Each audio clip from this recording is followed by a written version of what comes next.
Eh bien bonsoir à tous les amis, supporters sportifs parisiens, supporters sportifs strasbourgeois, supporters n'importe quel club, bienvenue à vous les amis amoureux du football, bienvenue à vous. Enfin on retrouve le Paris Saint-Germain, qu'est-ce que ça m'avait manqué. Oh ces trêves internationales, qu'est-ce que c'est relou, et je crois qu'il va y en avoir encore 3 ou 4 cette saison. En plus on s'est tapé des purges, la France-Albanie, France-Andorre, c'est le cas de le dire, France-Andorre, je me suis endormi moi. Franchement, quel plaisir de trouver le PSG, hein. Moi, l'équipe de France, même si je suis supporter de l'équipe de France, ça ne me procure pas les mêmes émotions que le PSG. Il n'y a rien de mieux que le PSG. Enfin, place au Paris Saint-Germain, place au retour des championnats. Et ça, les gars, c'est un kiff. Qu'est-ce qu'on s'était fait chier, franchement, les amis. C'est très international. Il y a trop de matchs, ça gave, hein. Avant, il y avait beaucoup moins de matchs internationaux que ça. En plus, on s'en sort très bien.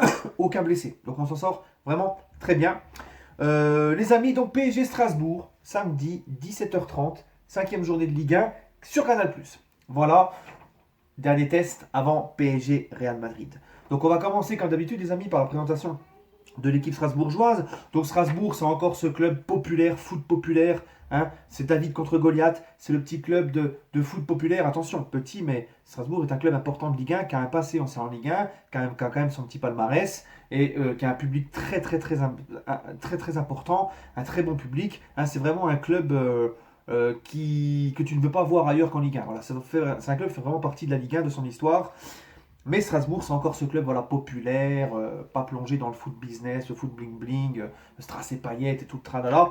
Bref, les amis, Strasbourg, l'année dernière, qui a fini 11e de Ligue 1, et qui, en ce moment, quatrième journée, bon, 17e, juste devant le premier relégable. 4 matchs, 0 victoire Strasbourg, 0-0, la tête à Toto, 3 nuls et une défaite. Voilà, c'est le. Donc, autrement dit, seulement 0 victoire, 3 nuls, une défaite, seulement 3 points pour Strasbourg. Alors c'est pas Jojo quoi. En tout cas, les premiers matchs de Strasbourg cette saison en Ligue 1, les 4 premiers, Strasbourg-Metz 1 partout, Reims-Strasbourg 0-0, Strasbourg-Rennes 2-0 pour Rennes à Strasbourg, et dernier match, Strasbourg-Monaco 2 buts partout. Pour la défense des Strasbourgeois quand même, je tiens à dire qu'ils ont dépensé beaucoup d'énergie, puisqu'ils ont fait le double de match, parce qu'ils ont joué les tours préliminaires pour l'Europa League. Les tours préliminaires, ils ont joué contre Francfort. Ils ont joué juste avant contre je ne sais plus quelle équipe. Ils se sont battus, ils ont fait, je crois, en tout 6 matchs. Ils ont fait 2 tours, ils ont fait 3 tours. 3 tours pour se faire arnaquer lors du dernier match à Francfort. C'était scandaleux. Ils ont laissé beaucoup d'énergie. C'est peut-être aussi pour ça leur début de saison vraiment difficile, vraiment poussif. Des Strasbourgeois qui restent quand même une équipe qui nous a beaucoup toujours embêtés. On se rappelle que la saison dernière, Strasbourg, on a fait match nul à la Méno. On avait perdu il y a 2 ans à la Méno pour le retour de Strasbourg en Ligue 1. Et vous verrez qu'au Parc, c'est jamais facile de gagner au Parc.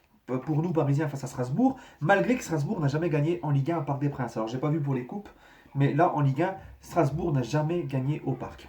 Les 5 dernières confrontations entre le Paris Saint-Germain et Strasbourg au Parc, en Ligue 1, au Parc, je précise.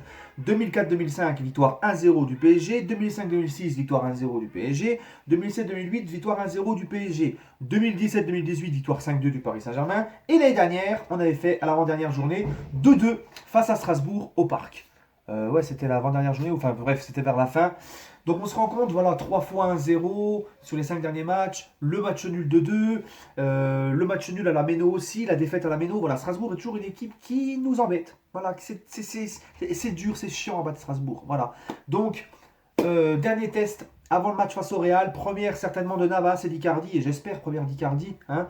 De toute façon, t'as pas trop le choix. Cavani sera peut-être trop juste, il a repris l'entraînement, mais il sera peut-être trop juste pour rejouer face à Strasbourg samedi. Navas, c'est sûr et certain, il sera au cage. Donc, dernière répétition en PSG Madrid. Alors, s'il vous plaît, les joueurs du PSG, mettez-vous déjà en mode Ligue des Champions. Hein. Venez pas avec vos chaussons sur la pelouse du parc. Mouillez le maillot, donnez-vous à fond. C'est comme ça que vous allez préparer et rentrer dans votre match face au Real. Parce que si vous êtes comme les 4 premières journées, là, en mode pantouflard, en mode mou, en mode je mets pas l'intensité, et puis je pleure parce qu'il n'y a pas Ney, etc. Ah bah, bougez-vous les fesses, bordel de merde. C'est Strasbourg en face. C'est la dernière répétition avant le match face au Real. Il va falloir mettre la totale confiance et vous donner, voilà, faire enfin ce coup d'accélérateur. Donnez-vous à fond, parce que face au Real Madrid, si vous êtes moumou, ça sera même pas la peine. Malgré que le Real a beaucoup d'absents, ça sera difficile. Alors justement aussi, Neymar, qui sera certainement sur la feuille de match, pour certainement titulaire. Donc j'attends de voir aussi comment ça va être l'accueil du parc à son égard. Pour ma part, vous savez que moi, je ne pardonnerai pas ce qu'il a fait, malgré qu'il peut mettre 35 buts dans la saison, 18 passes décisives, faire autant de statistiques qu'il veut. Pour moi, en plus, avec la déclaration encore de son père qu'on a remis une couche, moi je peux plus avec ces gens-là. Hein. Je peux plus avec cette famille de consanguins, moi je peux plus. Personnellement, je ne peux plus avec eux, le clan Neymar, qu'ils aillent. Enfin bref, maintenant l'autre il est resté, il va tout faire pour essayer de se rebarrer tant qu'il n'aura pas gain de cause. Pour ma part, moi je ne pardonnerai pas, même s'il claque un triplé face au Real, je ne l'ovationnerai pas, je ne l'insulterai pas non plus, parce que ça va pas rendre service à l'équipe. Hein, mais il faut rester neutre et pas lui montrer d'importance. Voilà. Il ne montre pas d'importance au PSG. Si on me dit oui, bah, il va tout donner, il va se bouger le cul, machin, machin, c'est la moindre des choses. C'est ce qu'il nous doit. Le mec, il t'a pas fait encore une saison pleine, il t'a chié dans la gueule cet été, c'est la moindre des choses, bah, qu'il se bouge le cul et puis qu'il fasse des belles choses avec le PSG. Voilà. Mais il méritera jamais d'ovation. Pour moi, hein, il méritera jamais d'ovation ou quoi que ce soit. Je veux même plus entendre sa chanson Neymar, Neymar au parc. Il mérite plus rien, ce mec. Voilà les amis, sur ce, prenez soin de vous. Mon pronostic, allez, 3-0 pour le PSG. Sur ce, prenez soin de vous et allez Paris.